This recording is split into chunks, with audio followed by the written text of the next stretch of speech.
So what I do is I start compiling a list. If a topic comes to me, like an idea for a topic comes to me, I put it into my phone. So I've got this little note in my phone, like this sort of rolling note of like ideas for subject matter for these conversations. And after last week's one, I think I even said at the end, like, I'm not sure what I'm going to talk about next week. And then Steve, you actually messaged me with an idea, which I'm going to do next week. But this week, I just saw on my list power.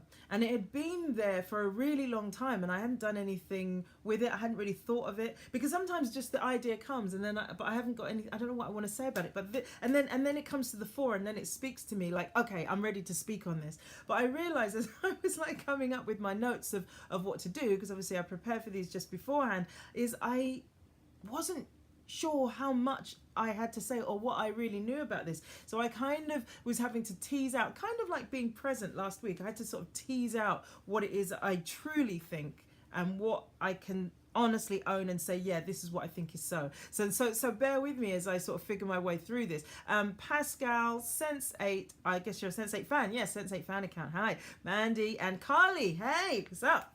So the place I wanted to start, which is kind of sometimes a useful place to start, is to say what something isn't. So by my interpretation of power, by using that word, I'm not talking about force or energy or influence or importance or aggression. That's not what I mean by power, although when one uses one's power, it can show up as looking like those things, if that makes sense.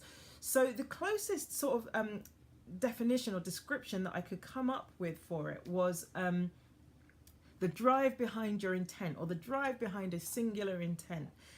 What that intent is often, in most people, happening at a subconscious level, I think. And so maybe by the end of this conversation, we might have found a way of just being with power that has a bit more conscious intentionality around it. You're choosing to be a particular powerful in a particular way rather than just happening anyway, because I think everybody's powerful, but it's kind of like, what are you being powerful with? Are you being powerful for something that is quote unquote good, or are you using it is in a way that's satisfying your ego? But we'll come to that. So an example of power over, like, distinguishing power from aggression is and the example that sort of sprang into my mind is pregnancy, in the sense that the body, how powerful the body is, and it isn't, the body has an intent that the woman can do nothing about. Once a or maybe not pregnancy, labor, that's probably the better example, is that once the body decides that this baby is going to be born, there's a few things that man can do, as it were, to slow things down, stop things, but ultimately the body has governance over the woman. It has power. It's going to deliver this baby no matter what the woman wants or doesn't want. She could be in a taxi on the way to the hospital. She could be in the middle of giving a lecture. She could be, at school, asleep, whatever. The body has decided, girl, this is happening. So that's what I mean by sort of a drive behind the intent. There isn't much one can do to stop a labour happening, other than weird things, which we won't go into. Lady and son of a Gav and Paul has joined. Hi, guys. So just talking about power, just got started. And so we're all expressing power in our lives. We've all got this capacity, and it's just a case of how is it being used. And so I hope through this conversation we'll see a little bit more about where it's showing up in our own lives, and start to recognize where power is or isn't, or is being misexpressed or expressed in a way you don't want it to in your own life. So the first time I was really conscious of this as an idea was that I was assisting at this kind of personal development wellbeing place that I've mentioned a few times, Concord Institute. And hi Johnny, hey Ian, hello. And I was working under somebody, so it's kind of on a voluntary basis, right? So I'm working under somebody, and this person that I'm working under was getting me to do loads of stuff, and I was getting really stressed of all the tasks that she wanted me to do. And then the person who was kind of coordinating all of this said that this woman I was working under, she said, she's getting you to do things you're not supposed to be doing. You know, she said to me, you've given away your power. And as soon as she said it, I don't know why, but I felt really embarrassed. Like, I don't know, like I'd been mugged off or something, or I should have known better, or I don't know why I felt such extreme embarrassment, but really, like, strong embarrassment came up. And then, and I started, so that was when I was introduced to the idea of power, and I was like, what does she even mean by that? Like, what does she mean I've given my power away just because someone's been getting me to do things that I wasn't supposed to do? So I just parked that idea for a minute. But just, you know, I just wanted to sort of say that that's where I got introduced to the idea, and just to, and it made me think about the word power in a different way and what it could potentially mean. And so I think my experience with power is, I think of it as being something that's neutral. I don't think that power is a good thing or it's a bad thing. It all comes down to what you do with it. And like I said, sometimes people are consciously aware of how they're using it, and some people are just using it in a way to get what they want or whatever, and it's happening all on an unconscious level. Jonas, hi, thank you for that. And Sly and Shikao J, hey, how's it going? So we're just talking about power. So it seems to me like there's two places that it can come from. This is going to sound like it's a right and a wrong conversation, but I don't want it to be that. It's not really about you should use your power like this and not like this. It's more like this is what can happen. So I think there's two places you can come from, and one is like more of like an ego-driven place, so that the drive behind the intent is your ego, or the power is driven by your ego. And so the most extreme example, I'm sorry to keep using him, but he is very useful, is Donald Trump. He is a very powerful individual. And I'm not talking about he's powerful because he's the leader of the free world, he's the president. He's powerful because there is such drive behind his intent. Now, I would argue that that drive is an ego-based drive, and I would argue that his intent is not to make America great again, but to be important, to feel important, and to be remembered, or to never be forgotten, or something like that. You can tell that there's some story going on there about, you know, not being important or not being overlooked. So that's an example of someone who is unconscious, and on top of that is in a sort of ego-driven sort of power expression of power. And so when someone says that you're powerful in this context, it's not necessarily a compliment. You know, it's just saying that there's a lot of energy behind your intentions, but are your intentions good? That's what I'm saying. Like, how you use your power is the thing. So for example, I went through a spell for a long time actually, where if I was upset about something, I would absolutely just shut down to nothing. Like, you could not get anything out of me. And I was like that for a really long time. Like, if there was something bothered me that came up, I would just completely shut down and not tell anybody, not talk to anybody. And even if someone was like, look, do you want to talk? Do you want to go for an ice cream? You know, whatever, I would give them nothing. And I would be able to, in my mind, the logic in my mind was, I'm not here, so I ignore me. I'm not here. But of course, when someone's like that, you're sucking the air out of the room. Do you know what I mean? And nobody cannot notice that you're being like that. So in a way, it was probably, you know, a way of keeping attention on me, because people were trying so hard to penetrate the wall, sort of thing.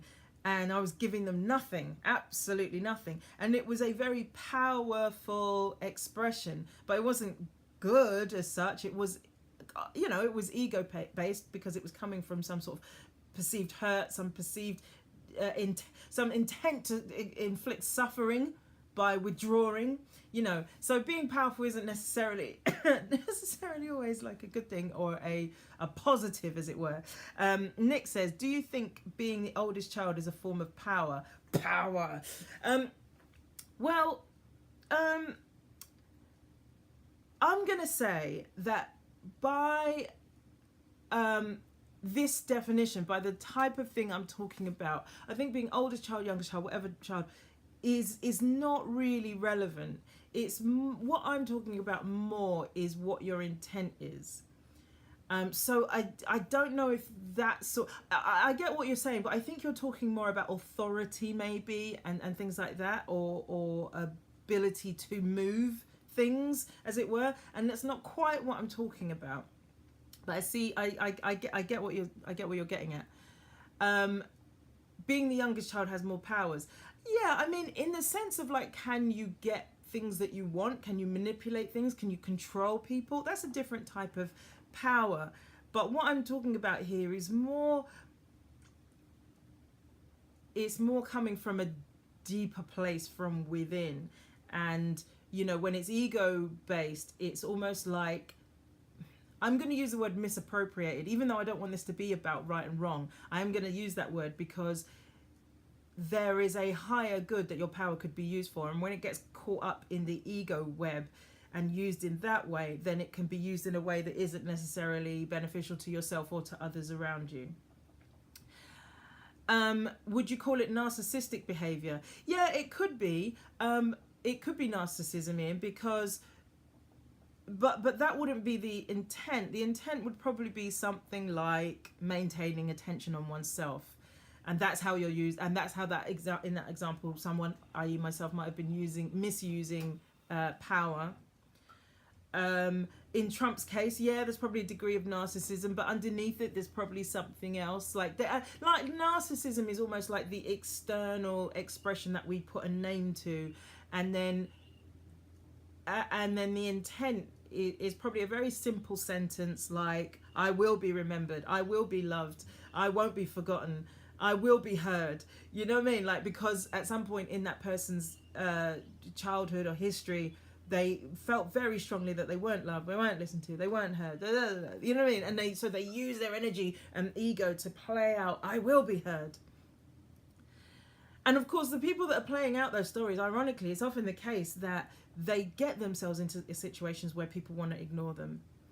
And then it validates their story that I'm not being heard, therefore I will be heard. So it's sort of almost like this self-perpetuating story that we create, that the ego creates. Ego is a tricky beast. Not bad, but tricky.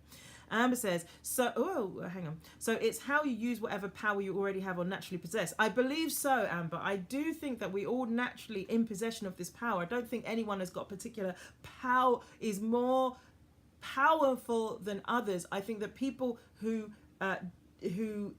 are more skilled at driving their power in a particular direction, maybe bringing some more conscious thought to how they use their power, occur to other people as more powerful. So, for example, Colin Kaepernick is a good example. He, you know, you could argue he's a very powerful man. He's a very powerful man. But what he is a very clear and intentional man. He's gotten himself very clear of what he stands for. And therefore, when you're very clear about what you stand for, you know how to appropriate your power in a way that's going to, you know, uphold that. You know, so you don't get Kaepernick confused. He doesn't get himself confused of like, should I take a knee today? Should I still stand by the take a knee thing? Do I want to be liked today? No, he stands in that, and that's why he's powerful. He's very clear about that. He's not wishy-washy about it. So Steve says, I always feel the creative realm is a place of power struggles, that there are powerful people who get to say yay or nay to you, difficult to balance. We'll come to that, and there's some things I can say about that, because obviously, you know, this always relates to how, you know, life as a creative. So good point, and I'm going to come to it. Ian says it's a form of controlling behavior as well. Absolutely. Again, it's the ego saying, all right, my intent in this moment is to control. So it's all ego based because it's a subjective definition of which is which. But I think we know how I describe them are soul fueled or soul filled power, or ego based power, or even ego driven power. We know the difference. We know when one is in one space and when one is in another, because usually the soul filled ones turn your attention outwards and the ego ones turn your attention inwards. Or if they do turn your attention outwards, it's in terms of what can I do to other people, what can I get other people to do for me, or how can I get other people to see me in a particular way. Halium James is joined, and Balwinther, hi, hello. Amber says, could it be two-fold process, recognizing that power, and then utilizing it, learning how to wield it? Yeah, I mean, look, the power is there anyways. Look, if you've made a commitment to yourself, for example, to never work in your life and just live off welfare, say, for example, then one could look at that person and say, they're not very powerful because all they're doing is living off welfare. But actually, there is powerful intent behind that. It might not be one that lots of people would respect or would want to choose or whatever, but if that's where someone's life is, they may not be conscious to that choice. When you can bring conscious choice to it, I think usually people will choose the soul-filled option rather than the ego-based one, because. But it's yes, I think you're right. Coming to terms with it and understanding what it is part of the journey of being able to use it or utilize it. Your word is better. Utilize it in a way that is in support of the life that you want. How's that? Yeah. So like I say, it's not a right and a wrong, but there's an ego that the power can be fueled by the ego. But I would argue that the higher version of you, the clearing that you are, the God space, or whatever, however you want to describe it, will never be satisfied by what the ego, what the ego-driven power creates. The results of the ego power only satisfy the ego. That's what I wrote down, because the soul is never going to be satisfied with a results that came about through being forceful, being manipulative, being aggressive, being dishonest, being willful, being self-flagellating even. All these things are ego-driven.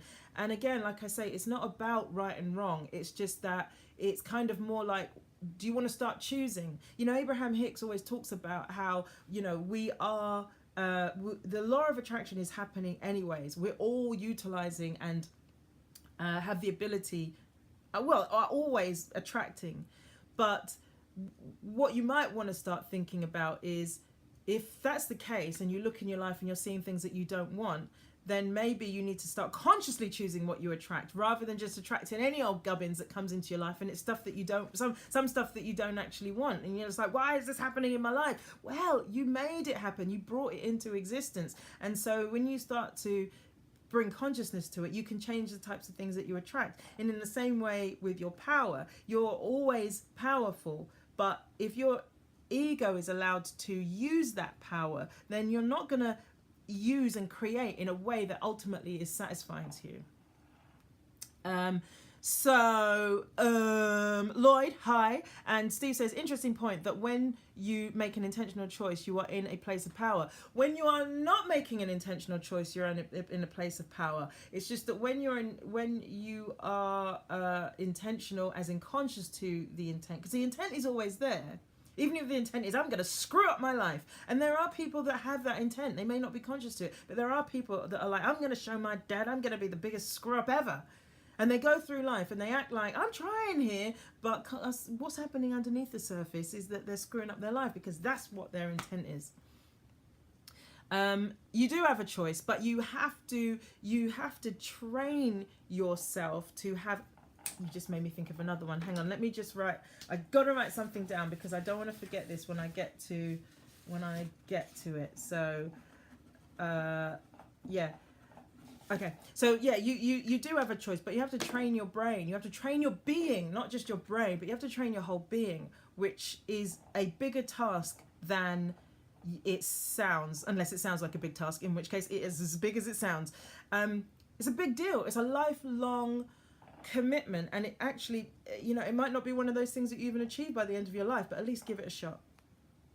Sly says, Hitler and Martin Luther King exemplified the two opposite extremes of the use of power. Exactly. One being narcissistic and evil, and the other being for the greater good. I mean, and then you can tell, let's speak very objectively here about those two examples. You can tell the difference between the ego and the soul-filled is because the ego one, it causes harm. It causes harm to other people, whereas, Martin Luther King's soul-filled one was about about other people. It was about the betterment for other people. It was about fairness for all. He wasn't even just like, I'm just here for black people. He was like, I'm here for equality for everybody. So good example, Sly. Hey, Lydia, and hello, Swanky, and John, and the real Susie B. What's up? Hey, Susie. Oh my gosh. So like I say, the results of the ego-driven, the ego-driven power is only ever going to satisfy the ego, right? So the ego is good at getting what it wants, and it has, like I say, all this behavior that involves, manipulation, willfulness, self-flagellation, like, there's a list of them, and in your life you'll know what they could possibly be. I'm not saying that you're doing them, but you'll know what they are. And the soul-filled power, the thing is, you can still get what you want, but the interesting thing about it, I think, is that what you want might change. So the example I came up with was that, say, for example, if you're coming from the ego place, you're like, oh my God, I want to use my power to book that acting job. But so ego-driven is like, I want to use my power to book the acting job. But then the soul-filled version might be, I want to get fulfilled through my acting work. And so, or even a higher version would be, I want to bring joy through creativity. So you see from the last version is about, you see how the intention starts to go outwards? Or Steve, you like this one, don't you? About take your attention off yourself, put your attention outwards. When people who put their attention outwards, they have a mysterious way of being taken care of by the universe when they really honestly do it. Like people like, say, Martin Luther King or whatever, I should imagine that there was a support network around him that had him. Do you know what I mean? Like, so that if for example, him and Coretta were wanting for something, for food, for, somewhere to live or whatever, say, because terrible things happen to their homes and things like that, like, they would be taken care of immediately. When someone's attention is turned outwards, the universe finds a way of taking care of you, because it wants what you are wanting to give, because it wants that for everybody. The universe wants that for everybody. God wants that for everybody. Whatever word you want to use, you use whatever word suits you. This isn't about religion or faith. It's just about, there's a bigger, higher something or other that is out there with a stronger intent than we know. But one of them is that we do turn our attention outwards and be that for each other. We're trying, but we're not there yet. But we're trying, and that's a good thing. Steve says, I like that a lot. It's a place of hope. So the soul-filled power is almost like a place to come from. And so what does it look like? So I came up with some examples which I kind of like, and I'm actually pretty convinced that the list is endless, and there'll be things in your space, in your life, in what's going on, that you will add to the end of this list. But let me give you some examples so that you can kind of see what I'm getting at, and that might help to tease out what I'm sort of suggesting as the definition for this sort of power thing. So the first one I thought of is having soul-filled power is the power to do your thing. So that means not doing what others think you should be doing, or doing things to get other people's approval. I knew somebody who went into banking because I believe that's what her father wanted her to do, and she was actually a very accomplished musician. And I've often felt like it was a shame. I mean, that person got to express themselves through music anyways, but it felt like a shame that a life was given over to what somebody else wanted. So it's the power to do your thing. It's the power to stand your ground. Most extreme example I have for that, for the soul-filled version of it, is Martin Luther King, where, despite the dangers to himself and to his family, he consistently stood for what he stood for, and he stood his ground, and he knew that it could be perilous to himself, but he still went ahead and did it. And you stand your ground, and you stand up for what works for you. And it doesn't have to be on a Martin Luther King level. It can be as simple as, I don't want to go to that event.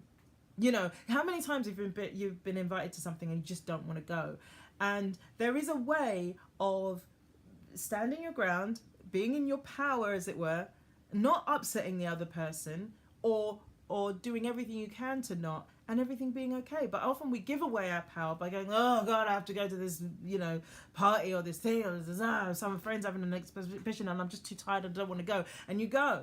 And often it's good, and you have fun. But the point is that you're not going because you want to, you're going because you're scared of upsetting somebody and giving away your power. If you really don't want to go, there is a way of backing out of these things that makes it okay. So it's like, so the overall point is making a stand and speaking up for yourself. I think that's another place where people so often give away their power. There was I went to a college called Ravensbourne, which used to do a lot of which is a sort of design and media college, and we used to film the post-match interviews at Wimbledon. I don't know if they still do it, but anyways, so we're getting our training from this guy. I remember it was this old South African guy. He was old to me anyways. I was only about 18 at the time, so he could have been like 30 and I've been like old timer. But he was trying to describe to us camera angles. And he was saying, supposing you're following that player, then I might say, cut to the woman, or I might say, cut to the black, and blah, blah, blah. And he carried on talking. I was like, cut to the what? And he meant like black person or, whatever. And I could film, I was shaking because I was just so like offended that he just referred to a black person as the black. And so I went to him afterwards. I was 18. I was just turned 18. And I was like, excuse me.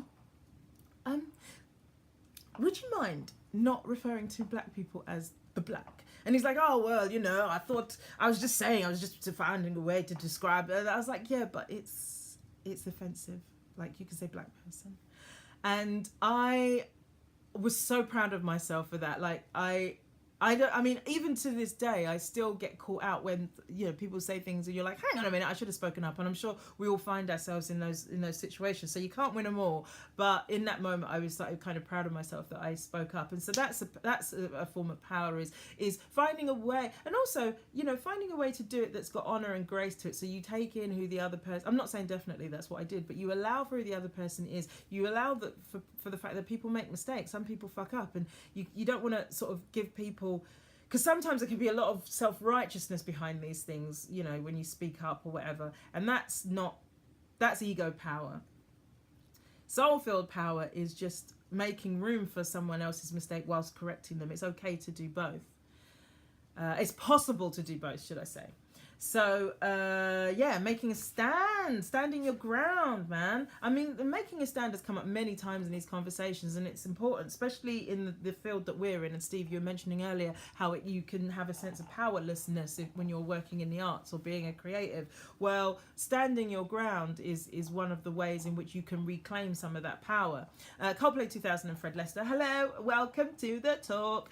Just talking about power. So another way that power can show up in your life, you can start to consciously reclaim it and have soul-filled power in your life, is to not lose yourself, to not become something because somebody else wants you to be something else. So again, it's a form of standing your ground. It's just being who you are, and not changing to become something because you think that that's what somebody else wants of you, unless you want to. Because sometimes we adapt ourselves in quite extreme ways when we're with different groups of people.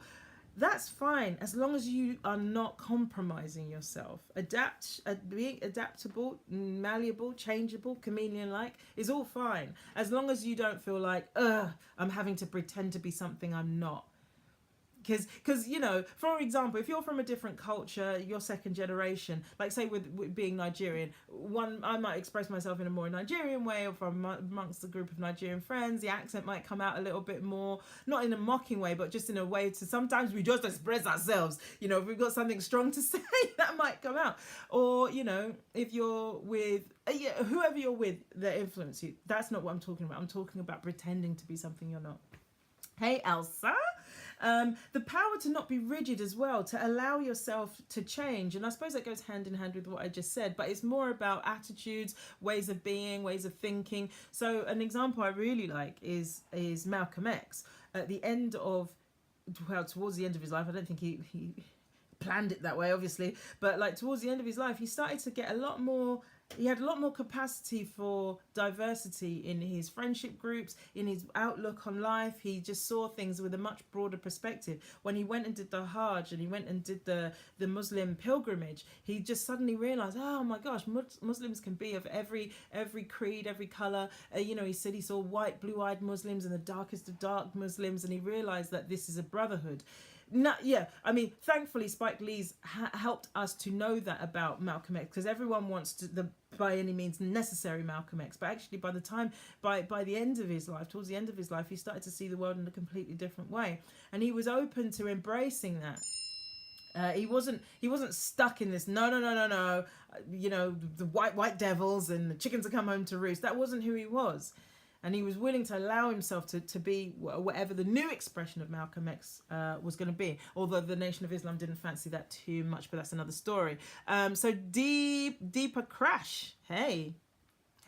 And Paul says, power and sexuality has been one for me in terms of hiding your identity and projecting self that is inauthentic. It's exhausting and saps your energy from other parts of your life. And the reason it's exhausting is because the ego is appropriating the power that could have been used for expressing oneself fully, is using it to maintain this idea of something else. That's why it gets so tiring, because it's a misuse of energy.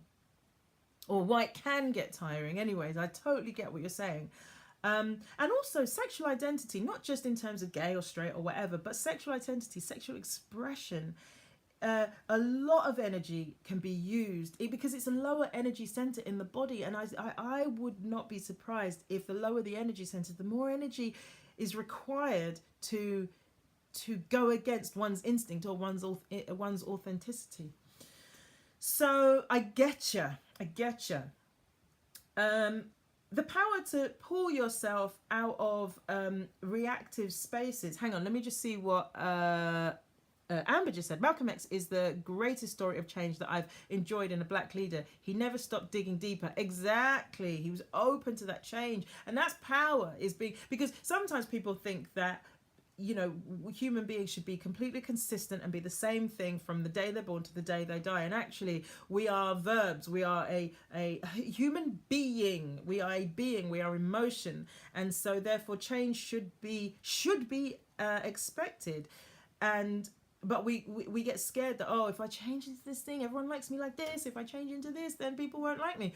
I don't know if you saw on Facebook recently, I did a conversation about mental health with a musician called Shlomo, who's a beatboxer, who's now bringing out an album, not just bringing out his first album, but also it's about mental health. And one of his sort of fears with this album was just like, people know me as a beatboxer, and now they're going to see me, you know, creating music. And it's also about a deeply personal issue about his own journey with mental health. And yeah, it was a lot of, it caused a lot of anxiety because of this thing we're talking about, is feeling like, you know, change is the change going to be accepted? But power comes from allowing that change to come in, which is what he did. And now the album's going to come out, so you have to listen to it. Hello Swanky says, hey Deepa, glad you joined. I was watching and thought of you. Oh, that's cool. And Nick says, I remember when I came down with depression, people kept telling me not to change. I had the urge to change, but never did. Well, I hope you found your way through that. And you know, it's difficult because sometimes people want to be helpful, but people don't always understand what they need to be for somebody, but at least they're there. But sometimes they don't understand what they need to be for someone who's going through something. My therapist used to say that depression was a way of indicating to you that change was required. So I hope that whatever it was you were looking for or trying to get to, I hope you found your way or are finding your way to it. Steve says human being or human becoming. I love it. Human becoming. Whatever it is, it's a verb. It's a moving thing. And so, you know, we got to interact with it like it's, you know, we haven't got to, but we could benefit from interacting with our humanity as a moving thing. It's a moving river. Amber says, if I was the same person I was 10 years ago, I would not be here today. And I did, because I constantly deal with my own anxiety. Looking forward to the album. I would check it out. And thank you for sharing that. you know, the change is just the change. Is just the change. It's just what's got to happen. It's just what will happen. And by it's like trying to stop a river, really. If you try and keep yourself the same, it is sort of as pointless as trying to stop a river. And even a dam doesn't stop a river. It just creates a different type of flow that's stuck. A stuck flow, a circular flow or something. I don't know. I'm not an engineer. Mona Tucker has joined. Hi. And Steve says creativity is not just an external thing. Say some more about that. Hello Swanky says, holy put a little apostrophe. I just said fuck earlier, so you can swear. Holy shit. Oh, I needed to hear that. Depression is an indication that change is required. Yeah, I mean, look, I really appreciated it when she said it, and it was kind of a relief, because also at the time someone was trying to tell me that I might be clinically depressed and I might have been predisposed towards depression. And that made me feel indicted. Like that was almost like putting the dam down. This is who you are. So therefore there's nothing there's nothing you can do about it. There's just this dam. And actually, when I saw my therapist and she said that, I was just like, so we're good. And even just in her saying that, I could feel the lightness coming, because it wasn't what I thought it was. I wasn't being damned and indicted. I was allowed to change. I was being allowed to, I got permission to change from what she said. But anyways, change. Oh, that was a good one. I like that. Power to pull yourself from reactive spaces was the next one that I was going to say. That does take a lot of power, because reactivity comes from the ego space. And so when I'm talking about reactivity, what am I talking about? I'm talking about flashes of anger, resentment, guilt, judgment, jealousy, all J words. You know, oh, there's so many. They come from the egoic space. And so most people are not consciously aware that they can choose not to be in that space, because what happens is the mind starts to create justifications for why you're thinking that way, and then it sort of capitalizes on itself. It's almost like it's almost this bank that creates its own money. It's printing its own money. Look, we're rich. Well, it's because you printed your own money. Well, that's what the mind sort of does with sort of egoic reactive thoughts. And so that is a misappropriation of your power to sort of continue to let these thoughts perpetuate. And being powerful is not to say that you will never have reactivity. Being powerful is being able to say, ooh, I'm angry right now, or I'm experiencing anger. What was the trigger? Okay, it was that thing. Okay, all right. I can let it pass. I'm not going to say anything. Okay, it's gone. It's passed. Because when reactivity comes up, if you can just observe it passes so much quicker. It's only the reason that we stay in anger or pissed offness or sadness or whatever the thing is, whatever the reactivity is that's come up, is because our mind holds on to it and starts to create reasonings and justifications. As soon as you let go of, oh, maybe it isn't the way I thought. You know how sometimes you say, like, you know, you might be interacting with somebody and they say you perceive them to have said something shady or whatever, or rude or whatever. Your mind then goes, yeah. And you know how she said that last time as well. Do you remember that time that she said the thing? And your mind starts like coming up with this whole, list of misdemeanors against this person. Power is being able to just go, shut up. Do you know what I mean? It's not that those things won't ever come up. That is part of the human condition. I was listening to an Alan Watt thing.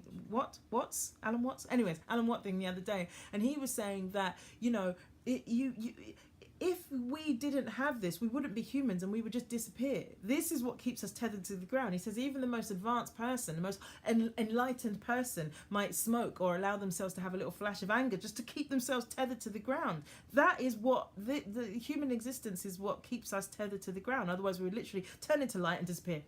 You'd have your own little personal rapture. So we have to give space to this expression of human beingness, i.e. this reactivity. But it's just that we can use our power. Once you start to reclaim your power from the ego, the reactivity tends to have less potency to it. Okay, so Steve says, if we take the view that the self is static, then change is not possible. If we define ourselves as I am, then change is not possible. If we allow the possibility of a fluid self, then we have the possibility of changing who we are. That's a creative process. Yeah, and also, you know, the thing is as well, this idea of I am, even if you declare it, you're not quite as rigid and samey as you thought. There will probably be some movement, and they'll probably cause some sort of dissonance within you, like trying to battle against the declaration I am and the natural pull to want to change and move anyways. So, you know, you just create more drama for yourself by doing that, I reckon. Lucy has joined. Hi, Lucy. And Lisa says, so much power in being there for someone, but not knowing how. Sticking with someone, knowing it's the right thing is so rewarding.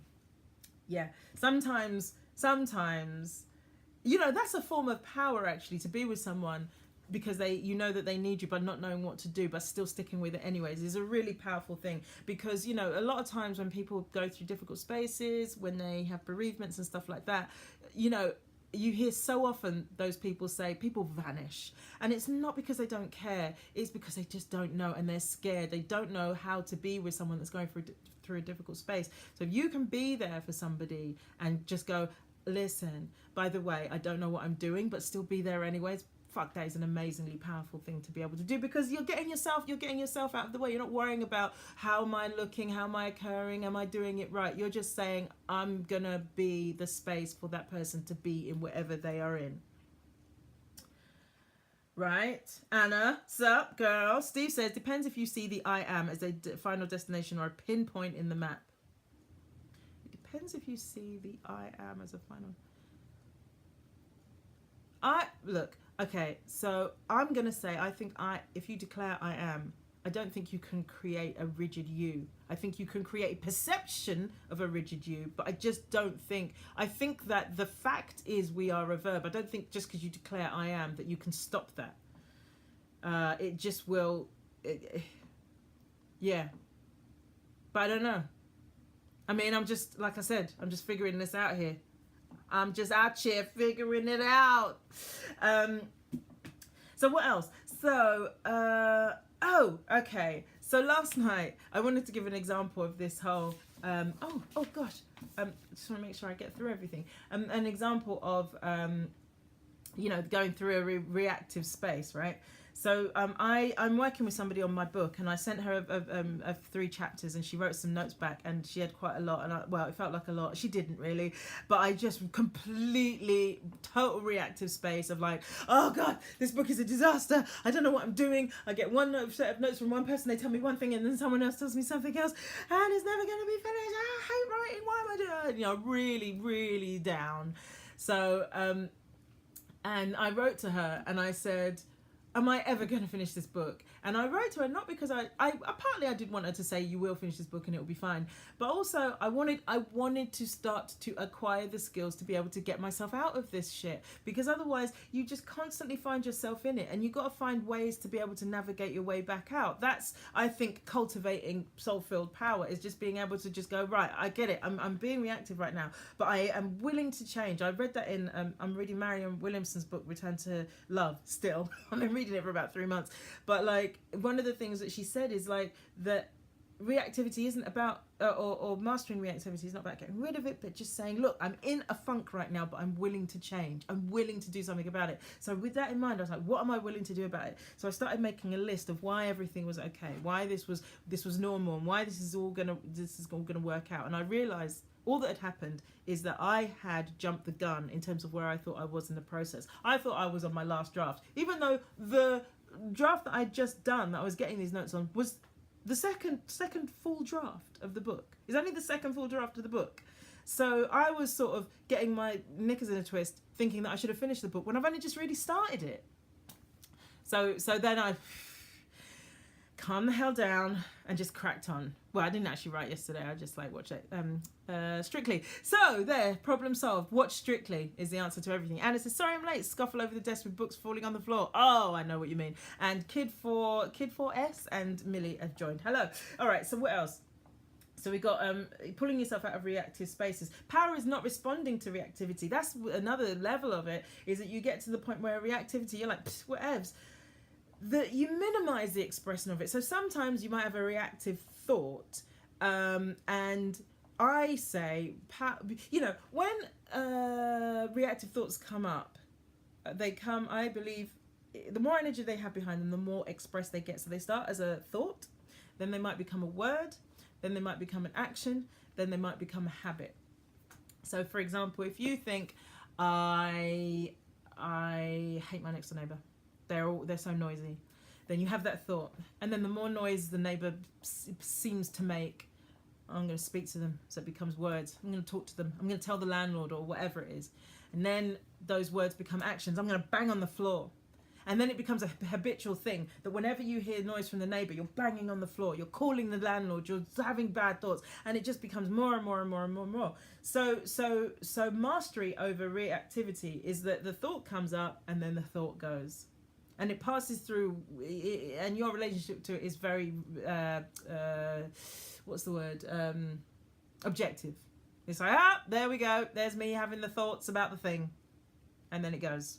There you go. That's power. Not there yet myself, but like it's a goal. It's a goal. Steve, you need to read this book. The book, Marianne Williamson, it's called Return to Love. It's amazing. Miss Moneypenny and Joaquim have joined, and Anna Spanner says, oh, so true. Our thoughts become our reality. I mean, wasn't it Thatcher that said, be careful of your thoughts because they can become your words, be careful of your words because they become your deeds, be careful of your deeds because they become your habits, be careful of your habits because they become your character. So, this is not a new idea. Do you know what I mean? So, power to author your life, another expression of how to express your power, your soul-filled power. Deeper Crash has got to go. Cool. I will see you another time. Yeah. So another way is having authorship over your life. It's just like being able to say, this is what I'm going to do. This is how my life is going to go. And it's surprising how often we don't have that. Not because necessarily there is actively somebody telling us, you can't do this or you have to do that, but because we've told ourselves that person thinks this.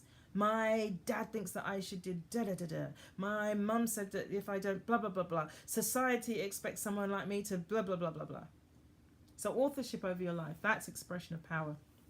Power to be you. Paul, you were talking about that earlier. Power to just authentically be you. It is so hard because, again, in Marianne Williamson's book, she says we've got this idea that if we fully express ourselves as we really are, that somehow people will just go, that is disgusting and unlovable, and we will remain unlovable, when actually people love authentic people. Look at Cardi B. I mean, that is the best example currently of someone who is just completely authentically themselves. You never feel like Cardi B's putting anything on.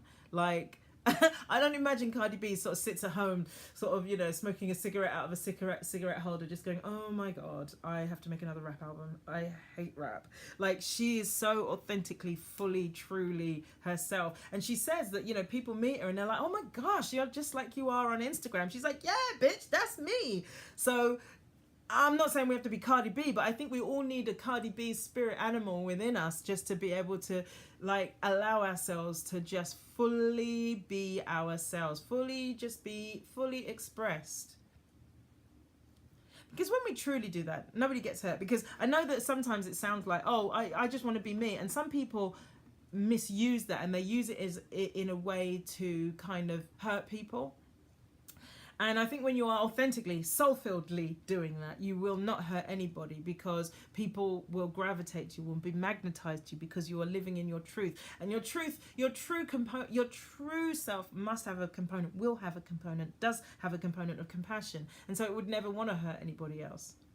Think if you're being powerfully you in a soul-filled way. I believe. Feo. Oh, remind me of her name again. Susan. Was it Sue? Was it Tonya? No, I'm misremembering.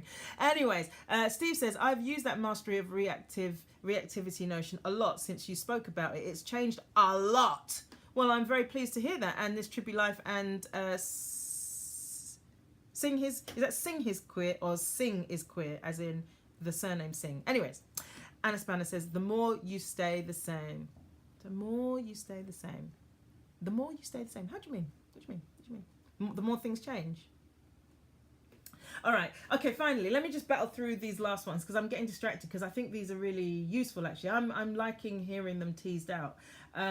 So you power over your circumstances to walk your path, and power to accept change and to believe in who you are. I think that is a major one, to accept who you are, to be who you are, but also to accept who you are.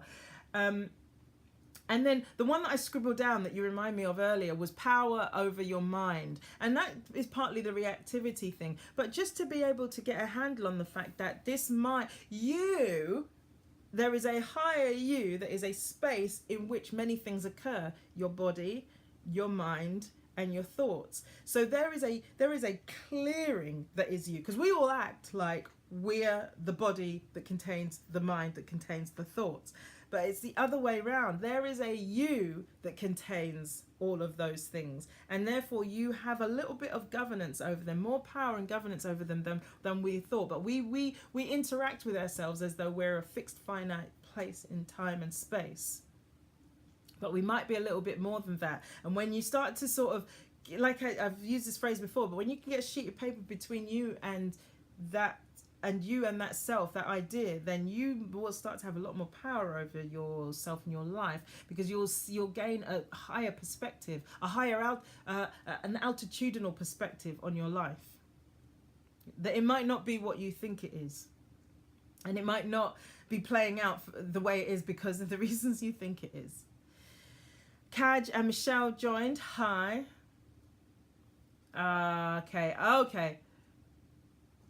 Okay, cool. I'm just like reading some of the notes and some of the people joining. Hey, everybody. Cool. Nice to see you here. So, how to reclaim one's power. So, I think it comes down to one thing: working on yourself. Because when you work on yourself, you start to get that altitude, so that that objective perspective can, that can really sort of help you to let things go. Because when you can let things go, those things that you're letting go are usually ego-based things that you no longer require and are taking up energy. It's like emptying the boot of your car, and suddenly the car is more energy efficient, because you're not now carrying all that extra weight. You're now only carrying, the passengers or whatever, rather than all the junk and crap that you've been collecting over the years. So work on yourself. What does that look like? It looks like transformational workshops. I've mentioned Concord Institute many times, and if you're in the UK, I would urge you to look at their work and their workshops. Any transformational workshop that you can get your hands on is going to make a huge difference. People who've done therapy, good therapists, because there are bad therapists too. You find yourself a good therapist, that will help you let go of some stuff. Constellations, if you've ever done it, look it up. There's a place in Islington, I can't remember the name of the place, but they do this. I haven't got time to describe it now, but it's a really fascinating process called Constellations, which will also help you let go of stuff.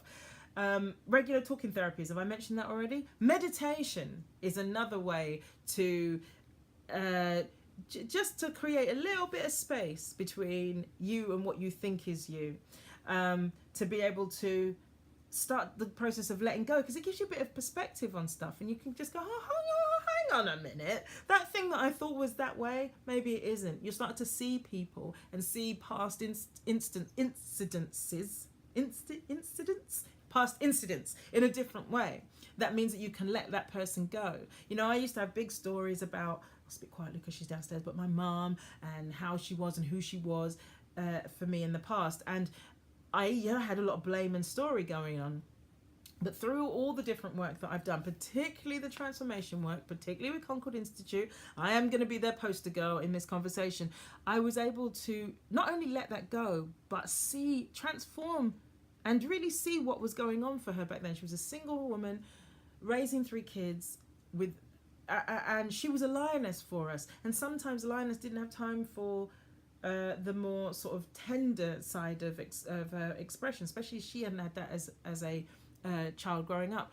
So when I was able to see that, it totally transformed our relationship, and I was able to let go of all that stuff. And so guess what? I get some of that power that's gone into my ego of holding on to blame and resentment or whatever, get to use it for something else. And who knows how that plays out in your life? Who knows what happens when you deploy energy from the ego into that soul-filled space? What you can achieve, what you can create. I don't think it is by chance that, you know, as one works on oneself, one's career, one's satisfaction in one's life will start to improve, because your energy isn't going into bullshit, basically. Okay, so Spence, hi. And Michelle says, thanks for thinking of me. Hello, Swanky says, I never thought about it like that, but you're right. It does create a nice little separation, and enough to examine your perspective for sure. And Amber says, man, I'm just beginning to go through that about my father. And it's a work in progress, right? It takes a minute to work through those spaces. But remember this, and this is a thought that I had the other day, or something that I remembered, is you can let somebody go, let go of something you're holding on to with somebody, and still be at the effect of what they did. Those two things, because we collapse those things down together. Like, I still feel the pain of an absent father, therefore I'm still angry at my father. No. You can let your father off the hook and still be at the effect of having an absent father. That is something that requires work in a different way, or a different time. And you don't have to involve him. You don't have to, your forgiveness of him might not get you relief from the effect of what happened with his or you know, whatever it is you're dealing with. But when you can separate them, then that means you can already start to have a different relationship with that person while you are working on the thing, rather than I can only have a good relationship with that person when the pain is gone. So you can still be holding on to the pain of what somebody did, even though you've forgiven them for that thing. That's what I'm trying to say. So, yes. Okay. I think that's everything. I didn't talk about how it affects being from the perspective of a creative, and I want to do that. So listen, guys, I'm gonna come because I'm getting the countdown, and I don't want to sort of rush this. Steve likes your energy is not going into bullshit. Totally agree. Says this trippy life. Anyways, and Amber says somewhat different, his absence and me taking that on as guilt and resentment, but still it's the same thing. That you can separate the effect on you from how you feel about him. You can forgive him. You can let him off you can get that he was just a man doing his best, and his best at that time involved being absent. That's how I feel about my dad. Is like he probably did us a favor ultimately, but also that was the best he could do right then. That was all he had in his arsenal, is to vacate, and that's how it is. Guys, I'm going to jump on again because I want to talk very briefly just about what's coming up with these talks, and also how power affects being a creative. So I'm going to end this one and then start another one. It won't be very long. Okay, I'll see you on the other side if you can join. Bye.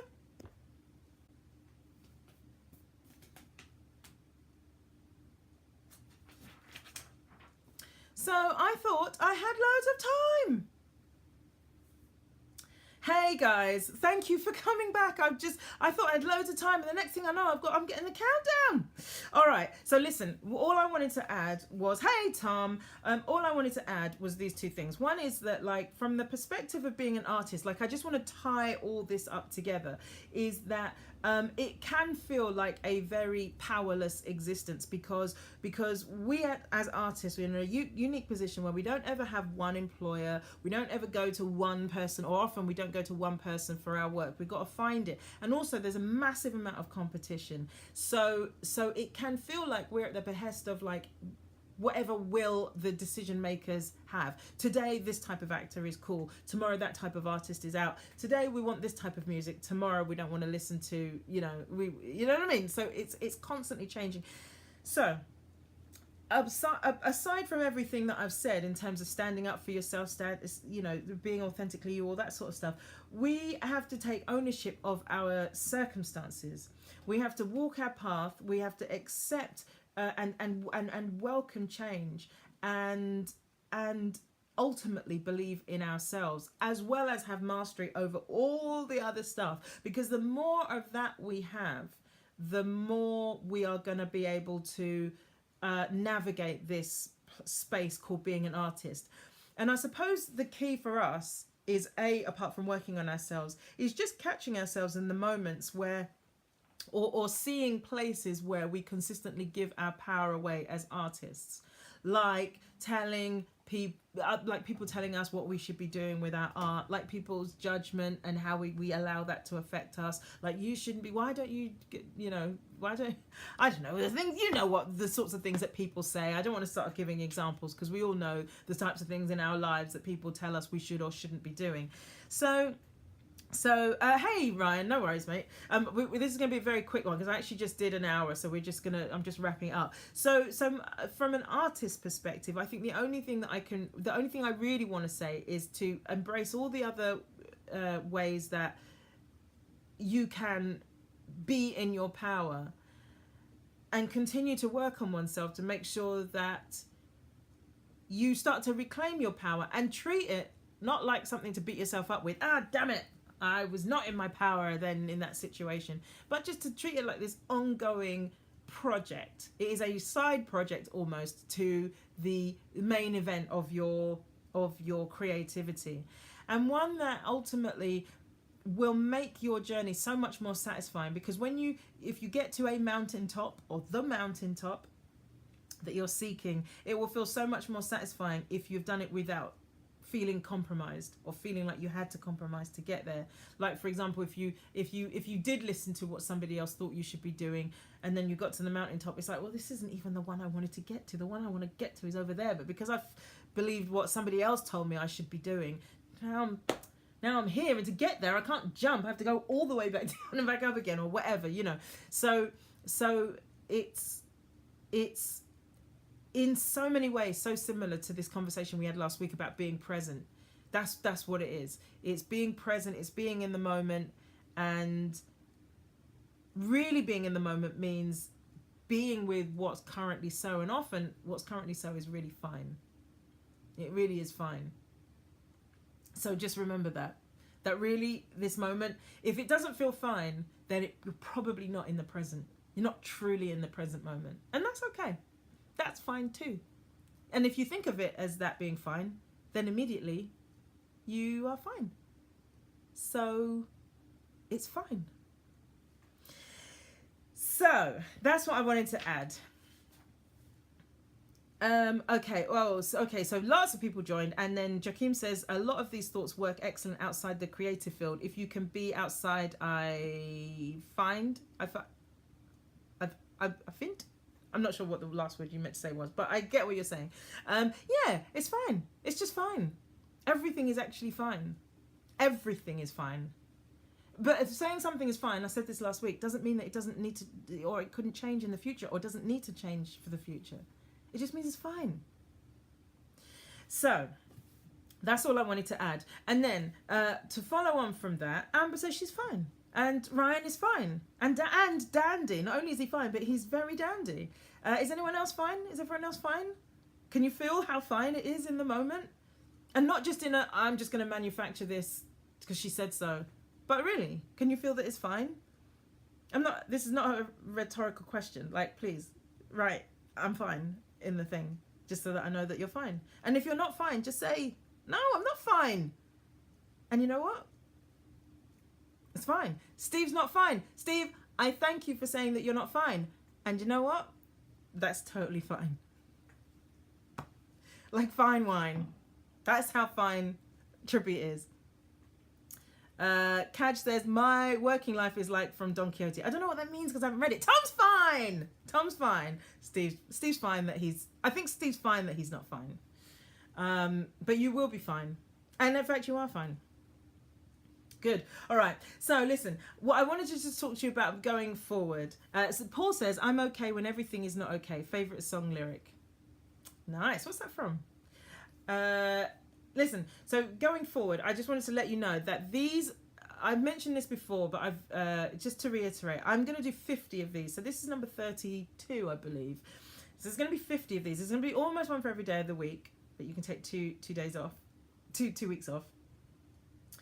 And the next one is going to be, so I'm going to do them through November, and the last one, kind of the last one of the year, is going to be on the 2nd of December, if all things being equal, things go to plan.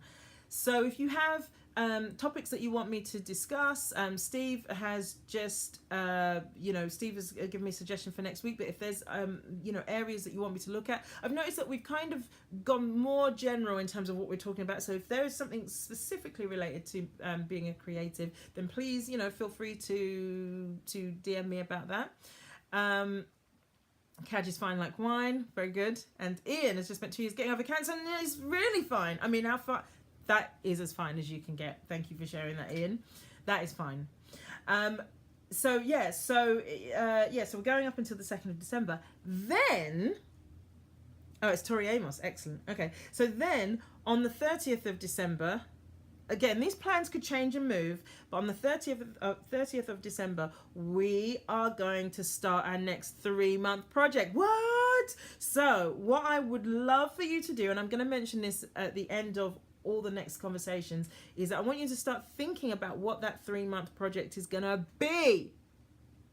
I thought it's quite nice to start it in 2008 so we can start it before the new year, because otherwise the next conversation we'll have won't be until, I don't know, the 6th of January or something like that. So let's start in the new year, right?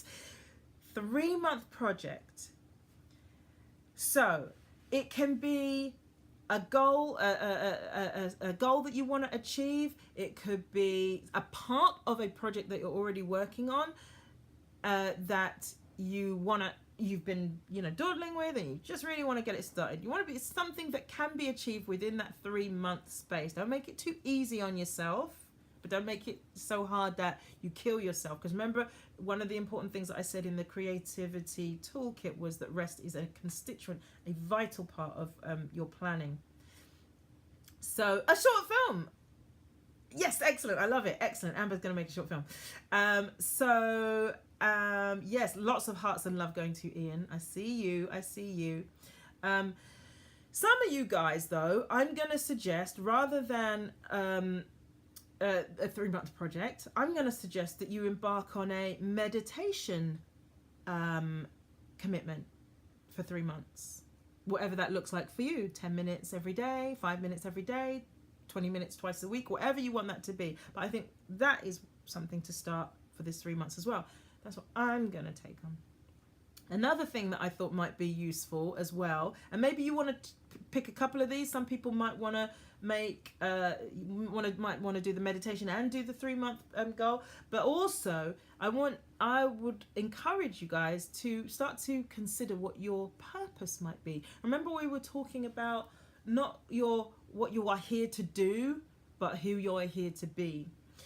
And also, one last thing that I thought would be a very good thing to do over this 3-month period is to start to generate a 1, a 2, a 5, and a 10-year plan. What you want your life to look like over those periods of time. Because when I stop doing these, I want you guys all to be standing on different ground from when we started. Now, I don't know whether that's the case already or whether there's movements that will be done, but I want to make sure that you're in action outside of this. If you want to be, this is an invitation. It makes no difference whether you're doing it or not, to how much you'll get from it. If you choose to do it, that's fine. And if you choose to not do these things, that's fine too. I'm your resource, and however you want to use this time and the suggestions and invitations I make, that's totally up to you. It's fine. So that was all I wanted to add, just a little extra 10 minutes. Didn't I make a short film about Amber? I did make a short film about Amber. And Ryan says, well, I've done the running thing, so could increase the distance. You could, or you could do something else. You could take on the meditation if you want to, or you can generate whatever you want within this period. You know, if you say, listen, I'm going to generate a holiday for myself, then, that's your 3-month project. It's whatever you feel is going to challenge you, but have you standing on new ground. So if, you could increase your running distance if you really feel like that's important to you. Because the goal is coming out of what's important to you. What's your purpose? What are you here for? What's going to take you to the next landmark that you want to try and get to? That's the type of thing. So if you're kind of neither here nor there about increasing your time, then don't have that be your thing. because it will be too easy and you'll be cheating yourself out of a transformative experience. Because ideally, hopefully, you know, there might be some form of transformation through taking this on and having the commitment and having declared the commitment to everybody else. Because everybody else who comes onto these things, you may not know it, but we're all a stand for each other. You see how people celebrate each other, people starting to recognize each other's names, little community building up, and you all have each other's backs and celebrating when you guys all win. So I can't remember my point. But just, yeah, do something, pick something that's going to challenge yourself. So you got a bit of time to think about it. Hey, Sarah, you got a bit of time to think about it. We're not going to start these until the 30th of December, but I wanted to plant the seed now so that you really start to think, okay, if I did do this, what would I want? What would I want the outcomes to be? What do I want to achieve? You know, some people are very good at doing, and so the meditation will be a better use of your time than having a goal, because goals you can do. Doing people, you know, are good at doing. So that might not serve you to, you know, over the course of 3 months. What might really serve you is stopping and starting to get a bit of mastery, bit of power over the mind. I'm going to read these comments. Amber says, man, my life has already begun to change and only getting better. That is fantastic news, Amber. And Steve says, can you upload this after show stuff too so we can revisit? Absolutely. And Hello Swanky says, holy hell, who you're here to be. I've spent so much time focused on what I'm meant to do. Never thought about it from who you're meant to be perspective. Jesus, thank you. Laughy emoji. Well, hella swanky. If you've got time, please do have a look at, I'll go to my YouTube channel. The link's in my bio. There's a conversation we had about purpose and also success as well. I think you'd like that one too. So anyways, there's loads of them. There's like 31. So just take your pick. There's titles on just about everything. Yes, I will upload this afterwards. And Ryan says, I'm into art, so I'll get back into painting. Now that I like the sound of. Joaquin agrees, and Ryan says, I'll do that. Sarah says, hey. And Amber says, oops. Oh, I also figured out my plot twist on that sci-fi feature I told you about. I love it. Excellent. Awesome. All right, listen. That was it. Thank you guys for sticking around afterwards. I really appreciate you, you know, sticking around, and it was a good one. I felt like we figured some stuff out, and power feels real to me now. It feels like, I mean, it felt real before as I was like kind of coming up with what I was going to say, but now that we've spoken about it, it feels like it's a living, breathing idea that, yeah, that we can do something with and we can work with. Okay. Listen, guys, thank you so much. And there will be another one of these next week. It's been a delight, as always, being with you. And I hope you have a fantastic week. Powerful week. Yeah, baby. And if you don't, that's fine. And if you do, that's fine too. All right. Lots of love to you guys. See you soon. Bye.